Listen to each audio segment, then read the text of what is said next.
নমস্কাৰ। ভৰ দুপৰীয়াৰ এই সময়খিনিত মই মোৰ সকলো বন্ধু-বান্ধৱীকে স্বাগতম জনাইছোঁ।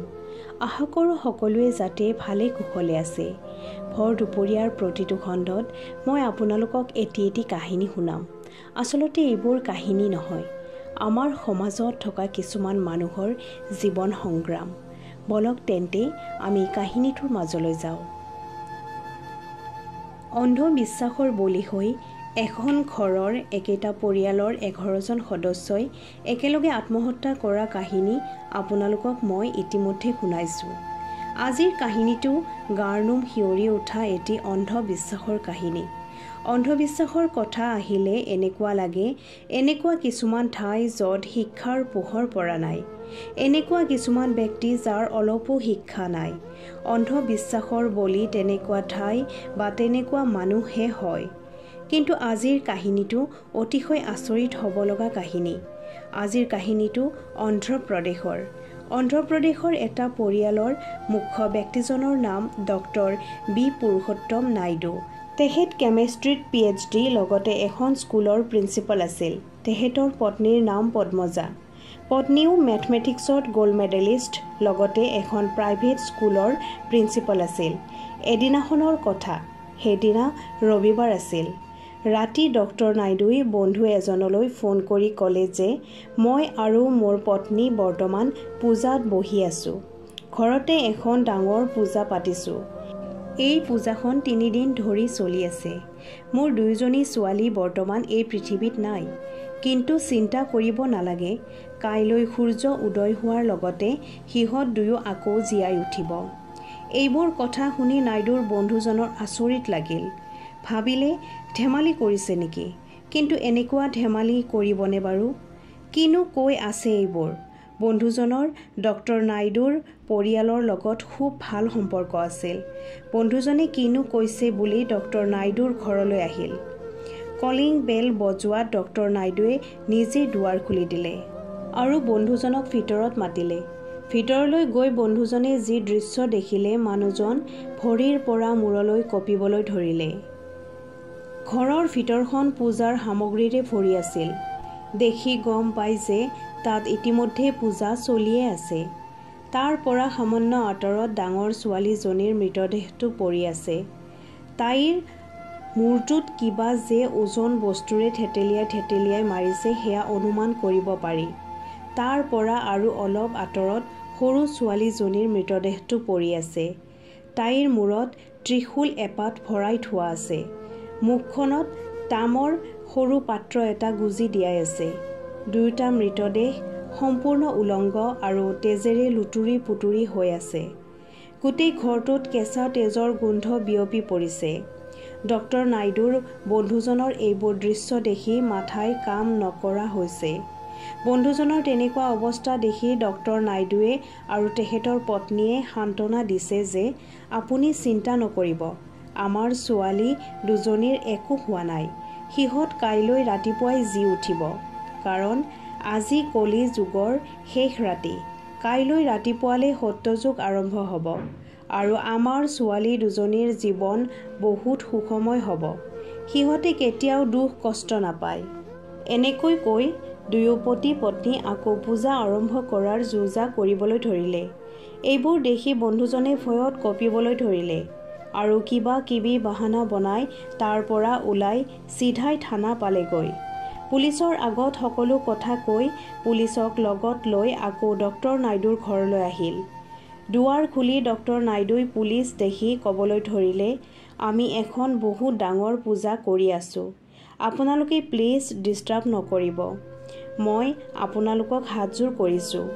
কাইলৈ ৰাতিপুৱা সূৰ্যই উদয় হোৱাৰ পিছত আহিব। কিন্তু পুলিচে ডক্টৰ নাইডুৰ কথাত গুৰুত্ব নিদি ভিতৰত সোমাব খোজোতে নাইডুই খঙেৰে ক'লে যে ভিতৰত এখন পূজা চলি আছে, কিন্তু আপোনালোকে জোতা পিন্ধি ভিতৰত সোমাব বিচাৰিছে। আপোনালোকৰ এই সাধাৰণ জ্ঞানখিনিও নাই নেকি? পুলিচে এইবোৰ কথা গুৰুত্ব নিদি ভিতৰলৈ সোমাই গ'ল। সোমাই গৈ ভিতৰত যি দৃশ্য দেখিলে সেয়া পুলিচো হতবাক হৈ পৰিল। ইফালে পত্নী পদ্মজাই পুলিচক গালি দি আছে, পূজাত বাধা অনা বুলি। পুলিচে দুয়োজনকে সুধিলে এইবোৰ কি বুলি। ডক্টৰ নাইডুই পুলিচক বুজাব লৈছে যে আপোনালোকে যিটো বুজিছে সেয়া সত্য নহয়। আমাৰ দুয়োজনী ছোৱালী বৰ্তমান এখন বেলেগ দুনিয়াত আছে। কাইলৈ সত্যযুগ পৰাৰ লগে লগে সিহঁত আকৌ আহিব এটা নতুন জীৱন লৈ। তাৰ বাবেই আমি পূজা কৰি আছোঁ। এইবোৰ শুনি পুলিচৰ চকু কপালত উঠিল। দুয়োজনকে থানালৈ লৈ যাব বিচাৰিলে, কিন্তু দুয়ো আকৰগোজ। পূজা আধাতে এৰি ক'তো নাযাওঁ বুলি।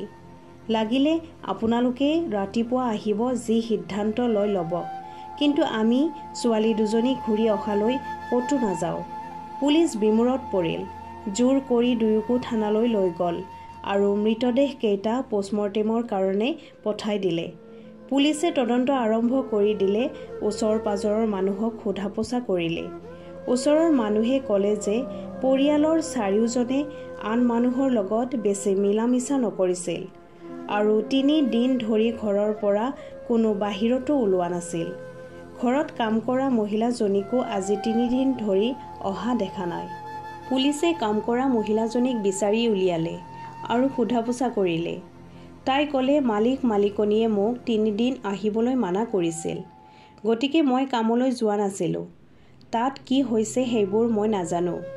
পুলিচে বহুত বিচাৰ হোচাৰ কৰাৰ পিছত গম পালে যে এই ঘৰটোত 4জনে সদস্য আছিল। পিতৃ ডক্টৰ নাইডু, যি এখন স্কুলৰ প্ৰিন্সিপাল আছিল, মাতৃ পদ্মজা, যিয়ে এখন প্ৰাইভেট স্কুলত প্ৰিন্সিপাল পোষ্টত আছিল। ডাঙৰ জীয়ৰীৰ নাম আছিল আলেখা, বয়স 27 বছৰ। আলেখাই ভোপালৰ পৰা পোষ্ট গ্ৰেজুৱেট কৰিছিল। সৰু জীয়ৰীৰ নাম আছিল ছাই দিব্যা। তাইও গ্ৰেজুৱেশ্যন কমপ্লিট কৰি মিউজিকৰ ওপৰত অধ্যয়ন কৰি আছিল। গোটেই পৰিয়ালটো শিক্ষিত। সেয়েহে পুলিচ আচৰিত হৈ পৰিল। এই পৰিয়ালটো অন্ধবিশ্বাসৰ কবলত কেনেকৈ পৰিল বাৰু? 4জন সদস্যৰ 2জনৰ মৃত্যু হৈছে আৰু যি 2জন আছে সিহঁতেও পুলিচৰ সোধা পোছাৰ সাধাৰণ মানুহৰ দৰে উত্তৰ দিব পৰা নাই। কলি যুগৰ অন্ত, সত্য যুগৰ আৰম্ভ, এইবোৰে কৈ থাকে। পুলিচে ছোৱালী দুজনীৰ ফেচবুক একাউণ্ট চেক কৰি গম পালে যে তাত সিহঁতে কিছুমান অদ্ভুত পোষ্ট শ্বেয়াৰ কৰিছিল। তাত লিখা আছিল, কৰোনা মহামাৰী চাইনাৰ পৰা অহা নাই, এই বেমাৰটো আহিছে মহাদেৱৰ জটাৰ পৰা। কলি যুগটো শেষ কৰাৰ বাবে শিৱা ইজ বেক, এনে ধৰণৰ কিছুমান অন্ধবিশ্বাসৰ কথা লিখিছিল। ডক্টৰ নাইডুৰ পৰিয়ালটোৰ মতে তেওঁলোকে যদি এই 3 দিনীয়া পূজাখন কৰি মৃত্যুক আঁকোৱালি লয়, পিছদিনা সত্যযুগৰ আৰম্ভণি হ'ব আৰু তেওঁলোকে নতুন জীৱন পাব। সেয়েহে সৰু জীয়ৰীয়ে বায়েকক ক'লে, মোক প্ৰথমতে মাৰা। বায়েকে ত্ৰিশূল তাইৰ মাথাত সুমুৱাই দিলে। তাইৰ মৃত্যু হ'ল। তাৰ পিছত ডাঙৰ জীয়ৰীয়ে মাকক ক'লে, মা, মই মোৰ কাম কৰিলোঁ, এতিয়া তুমি তোমাৰ কাম কৰা। মাকে এটা ভাৰী বস্তুৰে তাইৰ মূৰত কোবাই মাৰিলে। এতিয়া পূজা অলপ বাকী আছে। এই পূজাখিনি শেষ কৰি পিতৃ আৰু মাতৃ দুয়ো ইজনে সিজনক মৰাৰ কথা। কিন্তু তেনেতে ডক্টৰ নাইডুই বন্ধুজনক ফোন লগালে। বন্ধুজন ঘৰলৈ অহা বাবে সিহঁত 2জন মৰিব নাপালে। ইমান শিক্ষিত মানুহ হৈও এনেকুৱা অন্ধবিশ্বাসৰ বলি হোৱা বাবে সিহঁত 2জনক মানসিক ৰোগ বিশেষজ্ঞৰ দ্বাৰা চিকিৎসা কৰি থকা হৈছে। দুয়োজনেই মাজে মাজে পুলিচক সুধি থাকে, ছোৱালী দুজনী পুনৰ জীয়াই উঠিলনে? পুলিচে নাই বুলি ক'লে গোটেই পুলিচবোৰক বেয়া গালি দিয়ে। আপোনালোকে আমাৰ পূজাখনত বাধা দি সকলো শেষ কৰিলে।